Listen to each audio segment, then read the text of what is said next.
Today's video is in the series for beginners who are starting out collecting telephones. We have here 3 telephones in the camera's view. The touch-tone phone, and this is made by ITT, and this is what's called a Model 2500.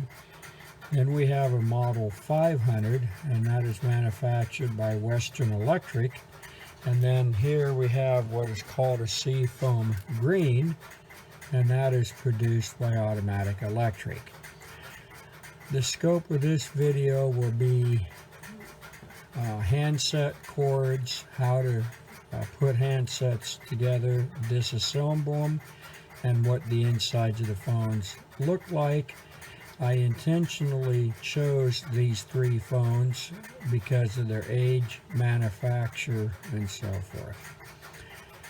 There are literally thousands of different models of telephones, and it is not at all possible to produce a video covering each and every model.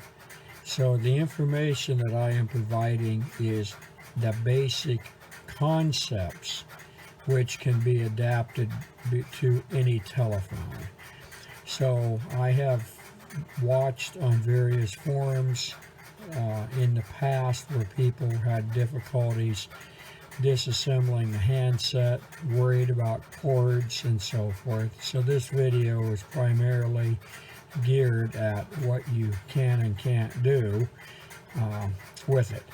My suggestion is, with today's digital technology, is to remove the cover from a phone, and then with the dial or the touch-tone pad, which are held in typically by screws or some type of a mechanical spring arrangement, is to set the dial or the tone pad off to the left or the right, and then use your camera to take a good, close, detailed video or photograph of the inside the phone prior to disassembling it, as in disconnecting wires, trying to modify it, and so forth.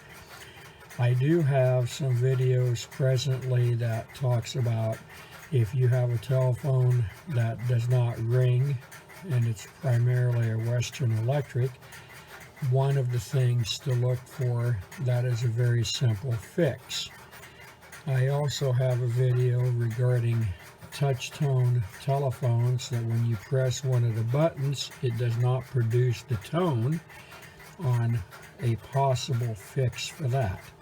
Those are 2 of the most common issues that people have when they're acquiring these telephones.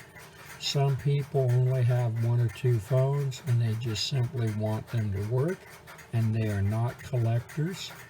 Then there are other people who want to collect phones and they're beginning to collecting. There are people who have a small collection of 10 to 12 phones, and then there are people who have collections into the thousands. When you start into the larger collections, the objective is generally to try to find one of everything out there. There's a multitude of phones with small, subtle differences. So some people go after a certain manufacturer to try to get one of each phone with each of the subtle differences, and then there are people who just like to have collections of phones. There's no way that I can cover or intend on covering every scenario. There's not enough hours in my lifetime to do that. So I'm providing some very basic information only. I have here a very late model ITT single line telephone. This is a Model 2500. These phones work well, however they have one major flaw. When they tried to reduce the weight, they came up with these, and I will refer to it as an abbreviated ringer, a small ringer. These do not work well and they have a high failure rate. This one probably works and I do not intend on changing it, but I have seen them broken because this phone does not do well upon impact with the ringer. Inside of the phone we have a network, and I also have a video describing networks and induction coils. This is a very late generation ITT spade type network. And what I refer to as spade is, if you look at the end of this assembly here, there's a spade. So you just simply push the wire onto the terminal. These are laid out as a convenient way for the factory to manufacture that little printed circuit board. So there is a schematic for this, and you will have to look very closely at the designations on the board. These spade terminals are like horseshoes, so you have 4 connections and then they are soldered or riveted to the board. There are some of these that's soldered onto below them on the back side of the board that goes to the different components. So it is important to get the wires in the correct space. There are a few terminals that just are simply tie points only. I have here a later generation Western Electric 2500, and this has a good C4 type ringer, and since this is a C4, they did make a C1, 2, 3, and 4, and there's reasons for it in different variations. 99% of the phones a person would run across will have a C4, possibly a C3, but generally a C4.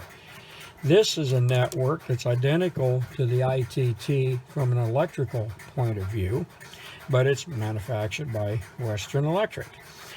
This network, I've had several of them over my lifetime when I was rebuilding telephones, that has failed because of the induction coil part of the network is being held by the copper wires. There's nothing physically holding it in place, or not very well.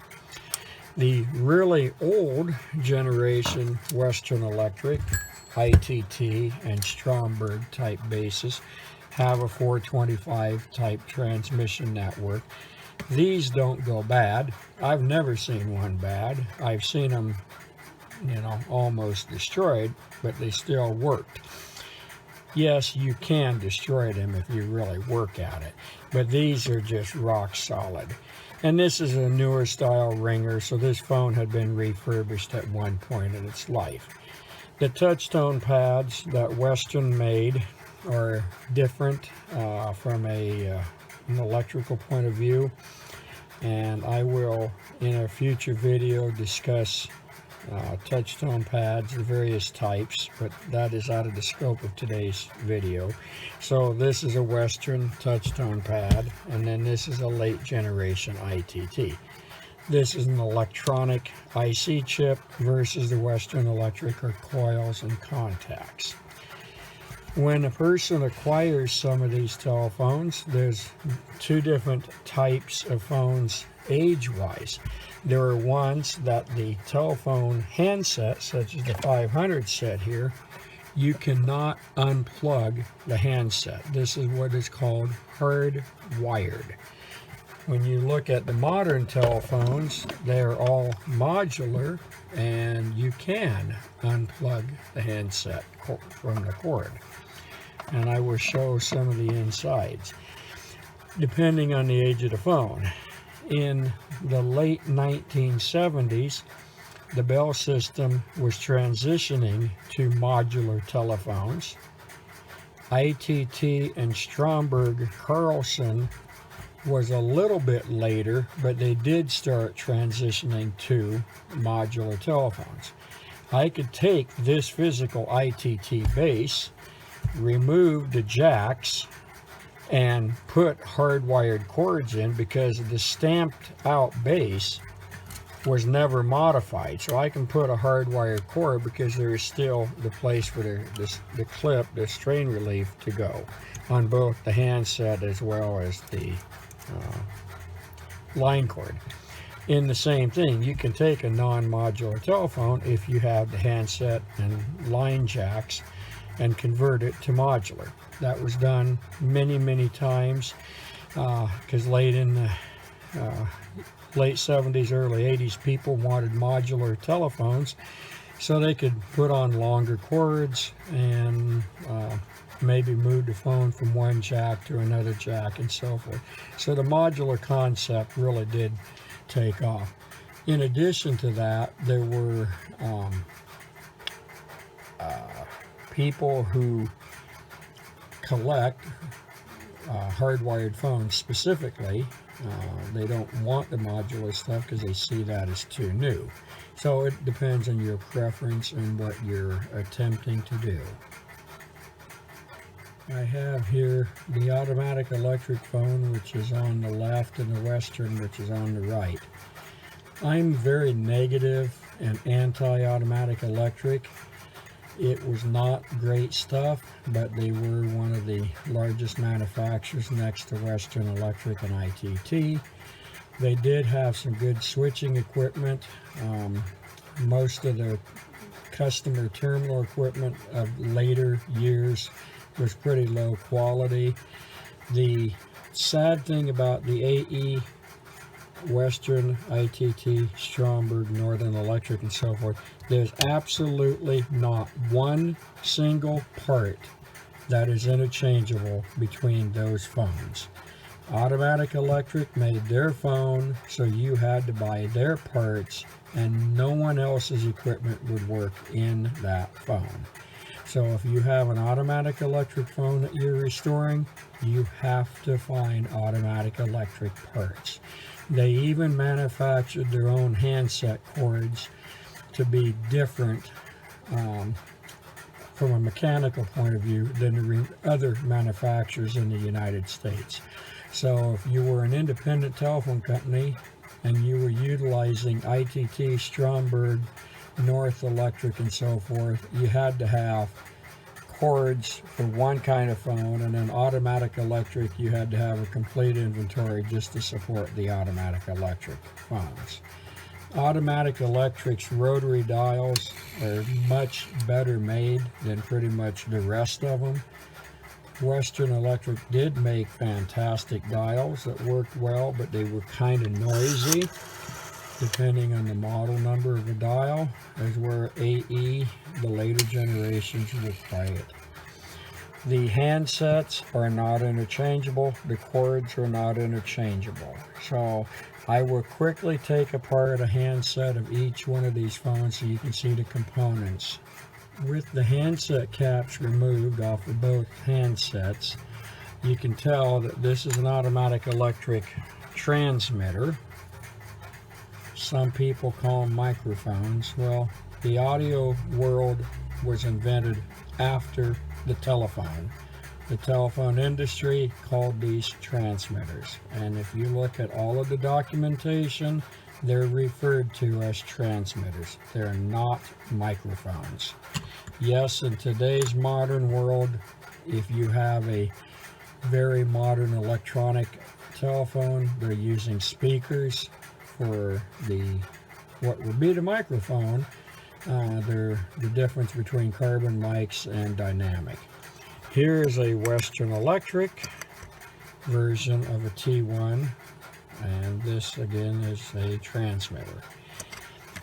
If you look at the late generation, this is a late generation Western Electric T1. They're the same, they're interchangeable, it's just about 20 years newer. The automatic electric receiver element here, this is a different one. I haven't seen this type of a coil. One of the issues with automatic electric, they never made two of anything alike, so you may never find another one of these again. The common AE that you do find a fair amount of is like this, and that would work inside of that telephone. And a later, newer transmitter, which is the same as the older ones, just much newer. In the Western Electric, ITT, Stromberg, on the hardwired, you have the cord that goes in, and you have a fat end here that is intended to be caught by the bottom of the cup, transmitter cup. Because this is a Bakelite handset, it's molded in, and this transmitter cup is different than the ones you would find in a modern handset. Not much difference. If you look at a modular, the transmitter cup here will work in a modular or non-modular by simply removing the modular jack. They put a little notch here to hold the modular jack, but the early hardwired phones did not have that notch. So that was basically the difference. Because this is Bakelite, Western Electric made ABS plastics as the Bakelite caps broke and chipped and replaced them. It's rare to find a handset of the G series that's 100% Bakelite. If they do, they're worth keeping. So I'll quickly show a handset being assembled, which the process for modular versus non-modular is pretty much the same. One other thing about Automatic Electric is they have additional components in here to hold the handset cord for the transmitter and receiver elements to make connection.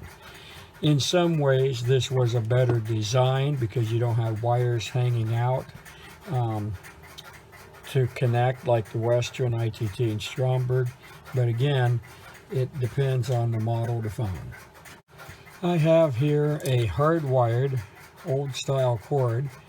This is an ash cord made by ITT. If this was a Bell System Western cord, the red and the black wires would be cut shorter because they go to the transmitter and the white wires go to the receiver. When connecting up the white wires, or the red and the black, to the components actually inside of the telephone, it does not matter what color is on what screw. Obviously, with the white ones, you have two white wires, so it can be either one on either screw. The red and the black, it can be the same. At the network end, you need to put the colors in the correct order as they were when you removed them. The other thing is, if you have a modular phone where it's not hardwired, the cord, these wires that's in the handset that would go to the receiver element, may be two white wires instead of a white and a green. Automatic Electric made their own cord, as I described earlier, and they have a green, red, black, and yellow wire. So the transmitter leads are cut short, and then the receiver leads are long like this. So you don't have a confusion of two white wires. I will place the electrical parts back in the handset and show you how it's done. It comes apart the same way as it goes together. If you're going to clean the handset, if it's really dirty and needs work, I recommend removing all the parts out of it, because the transmitter receivers do not need to get wet and it can damage them. So you can disassemble the handset, and as long as you're not just jerking on the wires, you're not going to hurt anything. In this case, I twisted the wires together so that it's easier to push them up the groove in the handset, or the void. I've done this thousands of times, so it's pretty easy. If it gives you trouble, take a piece of wire, a light gauge piece of wire, and drop down and then wrap it around these, and you can pull it through. Then if you want to make it easier, put the transmitter in, tighten the transmitter down, and then this can't go anywhere. Inside of Western, ITT, Stromberg, they put cotton in there. So when you disassemble the handset, remove the cotton. Don't try to pull it through, otherwise you will plug up the channel in the handset, and then you kind of have a little bit of a problem. Not too big of a problem, but no need to do that if you know ahead of time. Connect the wires up on the terminals, so the receiver unit, put that in there, put the cap on. If you're dealing with payphone handsets on a payphone. They glue the caps on and you cannot remove them.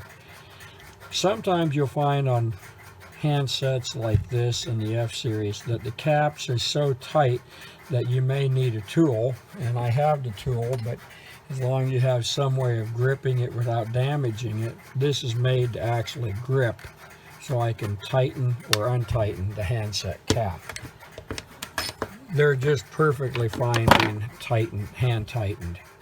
Just as a little side note, I have two different base jacks here for handset jacks. One's got two white wires, a red and a black, and then here we've got red, black, white, and green. Again, this goes inside the phone. The green and the white, if you look at the schematics, will tell you where they go to. If they're reversed, it's not going to hurt the phone or the handset. Also, too, the modular plugs that you see on the end of a handset cord versus a line cord. The line cord are larger than the outside diameter the outside than a handset, so you can plug a handset cord into a base jack and it's not going to work well. You can plug a line cord into the base jack, it'll work fine. The handset jack will take the handset cord fine, but you cannot get the base cord plugged into the handset jack. This is a schematic of a Western Electric 2500. I had one previously in this video. This schematic is, for me, simple because I've worked on thousands and thousands of phones, and I understand what's going on here. Each manufacturer made a schematic, and depending on the age of the phone, the schematics may have been very detailed or not that detailed. This one is a fairly detailed schematic. So it shows the touch tone pad, which is this here. One thing is they always called the touch tone pads dials. So you have a rotary dial and then you have the tone dial. Because of trademark issues, each manufacturer referred to their tone pads differently. Touchtone pad, Touchtone was a registered trademark of AT&T Western Electric. Digipulse was Northern Telecom. Then you had ITT, and I don't recall what they named theirs. Automatic Electric referred to their touchtone pads as touch calls, and Stromberg had a name for their tone pads as well. After the breakup of the Bell system, AT&T dropped the registration of the word touchtone because it was being used by everybody, even though it was specifically a Bell system type trademark. So here we show you the handset, which is what I assembled and disassembled. This is the shell. So it shows you the wires on it. And then this is the network where all of the wires connect. And then over here we have like the ringer, and this is a 4-conductor ringer. And then we have a line switch. So I lied, this is line switch here. The ringer coils are right here. Even with glasses on, I'm blind. Anyway, so these are the, this is the ringer and this is the hook switch. And this shows you the make contact, break contact, and so forth. And then the line. It's not difficult to follow these through and understand them. The big thing is you need to understand the terminology so that when you're reading the drawing, you know what component you're working with. The colors do duplicate within the phone from different components. So one of the issues where they had on the handset a red, a black, and 2 whites, people were confused over where to put the white wires. In the case of a telephone, such as this specific type of phone, model of phone, the polarity of the receiver unit does not matter. However, there are different models of phones and so forth that can become an issue.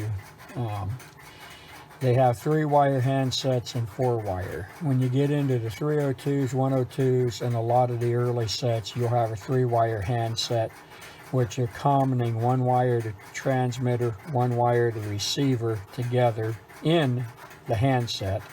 And then, of course, in the network or the induction coil, you only need one conductor.